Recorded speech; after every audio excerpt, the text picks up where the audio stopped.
I regret to inform you all that the censorship situation is getting worse and worse by the day. It's honestly pretty blackpilling. And so we had a few different things going on. So apparently some UK users trying to get around the new censorship stuff started using VPNs. Actually, all this censorship in the UK has caused a massive VPN spike, but apparently YouTube in the UK is now blocking people who are using VPNs. As you can see here, internet is genuinely dead. VPN proxy detected. To continue, turn off your VPN. Just got this for the first time. I live in the UK, so I don't want to submit ID. So, yeah, so you can't even use VPN. So, by the way, all the rhetoric about this being to protect children is bullshit if they're going to block VPNs because kids aren't using fucking VPNs. Besides that, I couldn't even believe this when I saw it. But apparently, in order to change the settings on your NVIDIA graphics card, you now need to give them your ID in the UK because of this Online Safety Act. You literally gotta give them your fucking ID to change the settings on your fucking graphics card. This is insanity, man. And this protects children. How exactly? My god. Do you got a license for that? Yeah, if you need to fucking... want to change the settings on your graphics card? Oh yeah, just dox yourself real quick. Absolutely brilliant. There's this. This is some fucking goofball. Some fucking goofball American politician. Children should never have access to adult content online. This is something everyone should agree on, yet many sites refuse to enforce strong age verification. It's time to pass the Screen Act to protect our most innocent. So this is just more fucking bullshit. Look. The whole thing is that most people will admit, well, they'll say, okay, that kids shouldn't be looking at pornographic content on the internet.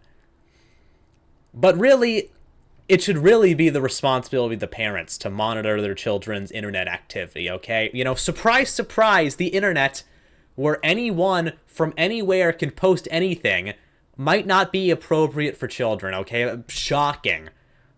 Oh, but it's just true, okay? Because the whole thing is that there really is no way to actually enforce this stuff without violating the freedom of, you know, the actual adults who do this. And like I said, protecting children, it's ultimately just a Trojan horse, as we see in the UK. This isn't really about protecting kids. This is really just about control. It's about instituting digital identity, which is why the UK is starting to block VPNs on YouTube. The UK government is even floating around the idea of just banning VPNs outright, just like frickin' North Korea and Iran, or yeah, just like these authoritarian dictatorships. So and look, like I said, kids aren't the ones using VPNs. So like I said, this really isn't about kids at all. It's all just rhetoric. And like I said, it's not the responsibility of anybody else.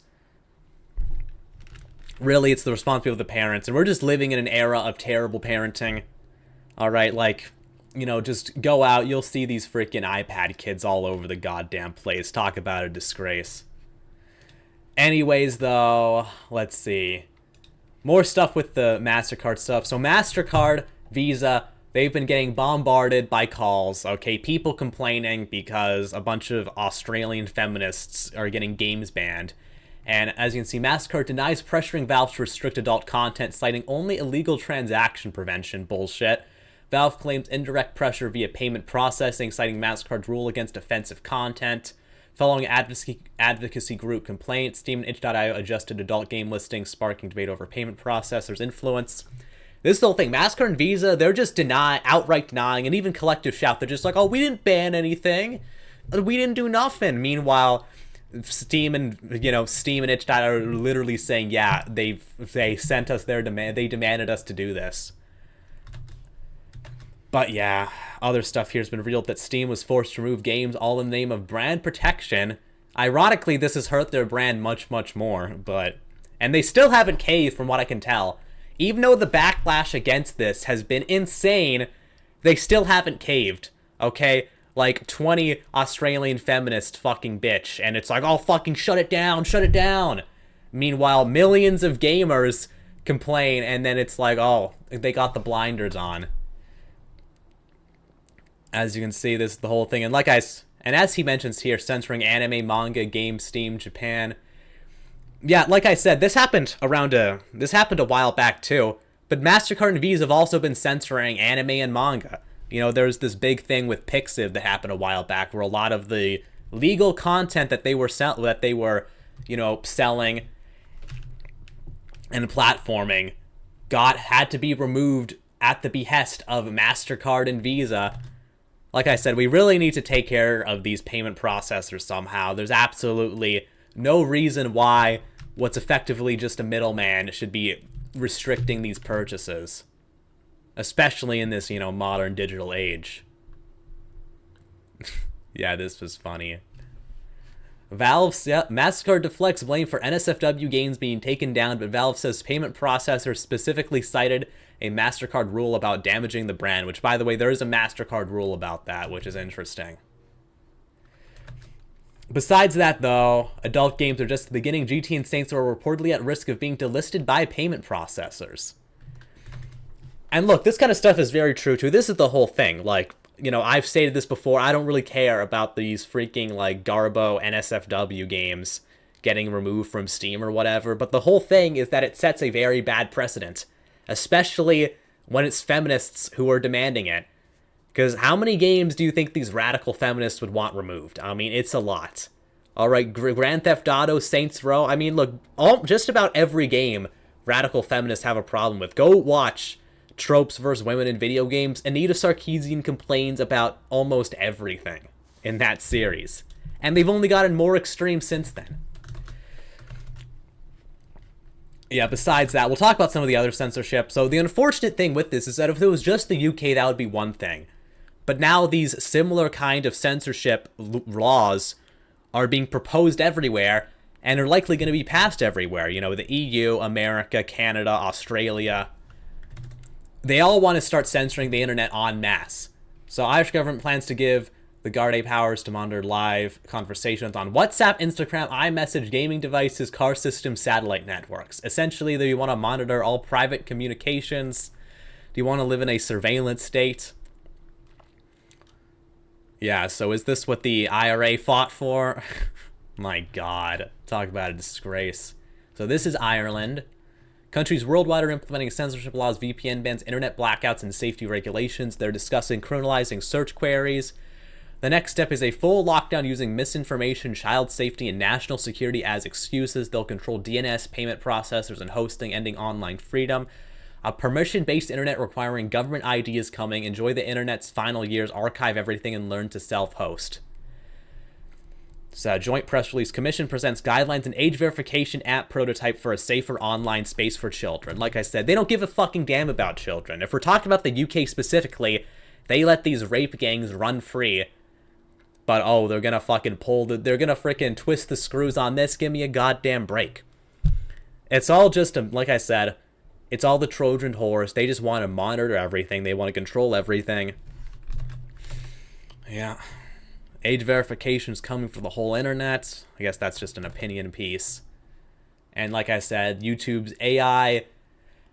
And YouTube's, instituting their own AI age verification in the U.S. This is coming August 13th. So enjoy your last final days, before you get falsely flagged as a minor and then have to give YouTube your freaking ID to continue browsing.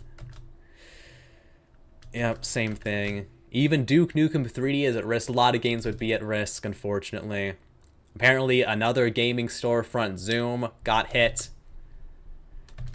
And then besides that, I'll just talk about some of this other stuff. And anyways, though, one of the big problems I have with our modern society is that it's a dystopia. But it's a sci-fi dystopia, but not even a cool one. A cyberpunk dystopia, but not cool at all. Instead, it's gay and lame. Okay? And it's spreading everywhere. Like, one thing you kind of hear sometimes, like, here's in Mexico. Apparently, Mexico is making biometric digital ID compulsory for all citizens. Mexico, which is a fucking third world shithole, and you can't even escape it there. Like, my God. And this is a bit of a white pill that I saw. BioShock 1 remake was in development and has been shelved indefinitely, thank fucking God. I don't even really like BioShock 1. I like BioShock 2 is way better, in my opinion. But it's good to see that these remakes fucking dying. I'm so tired of these god-awful remakes, but I can make a whole video about that. But anyways, I want to talk more. What would be a good thing for this? Over here, I guess. Look, one of the reasons why I think they're restricting internet so much, and it ties into a lot of things, because it seems very counterproductive. Well, for one thing, I've talked before about how I think banning porn is sort of a boomer cope because to try and get men back into the workforce and dating, even though it's not going to work. All right, like you go over here, most young men are single, most young women are not. Trad cucks will blame porn for this kind of stuff when it's really the fault of feminism, and then men just use porn to cope. All right, if you really want to fix the dating market, you're not going to do it by banning porn. You're going to do it by banning dating apps. That would do a hell of a lot more. Reversing the sexual revolution. Reversing feminism. But that's never, ever, ever going to happen. Okay, our society is way too invested in feminism as our holy ideal. So our society is never going to backpedal on that. There need to be an actual, like, cultural revolution. And anyways, we'll see what happens. But the issue with them banning porn is that it would seem like the biggest backfire in human history, because porn is basically the one thing that keeps all these, you know, disenfranchised young men pacified. So it wouldn't be outrageous to suggest that a porn ban would unironically start civil wars across the entire Western world. However, I think they might actually have a bit of a solution to that. See, one idea I saw floating around a bit is that this might all be preemptive for a possible World War III. So in a war, information's very important, and especially on the home front. But the thing is that in the age of the internet, you know, you have to deal with all this info coming straight from the front lines, whether it be videos or, you know, narratives from opposing countries or whatever, right? And you see this with, like, the Ukraine war or the Israel-Iran thing or whatever. And I think the censorship might be an attempt to put a lid on all of that before the war even starts. They take control of the internet. They have digital ID. They have all this AI, censorship and moderation, whatever. And this is all to sort of set up the infrastructure to completely control the internet, completely control the narrative on when World War III starts. And I don't necessarily think World War III is inevitable or anything. It depends on how you think about it. Like, the whole thing is that, in my opinion, World War III would basically just be like World War I and II, where World War I and II was pretty much just a fight between Britain and Germany on who was going to be the world power, with ultimately both sides effectively dying in the fight. World War III would basically just be America versus China. So you have America, who's kind of like Britain, who's reigned supreme for, honestly, for like 30 years, completely unrivaled. And then you have China, who is the rising power, you know, growing stronger and stronger every day. And I think and look, on this current trajectory, China will overtake America. In many ways, they already have. So you could say that America would start World War III just to try and kneecap China and remain the top dog. And there's other ways you could think about it too. But anyways, though, like I said, and you see tensions rising all the time. I don't necessarily think it will come to war, but it's definitely possible. As you can see, France's top general says Russia could attack in 5 years. Oh my god. Whatever. Russia warns against. This is just about Trump sending nuclear submarines to Russia. Iran military chief warns of new attacks. Taiwan's deputy foreign minister Wu Chi-chung says China is preparing to invade Taiwan. So you see all this rhetoric, and look, if war wasn't at least a possibility, then they wouldn't be talking about this at all.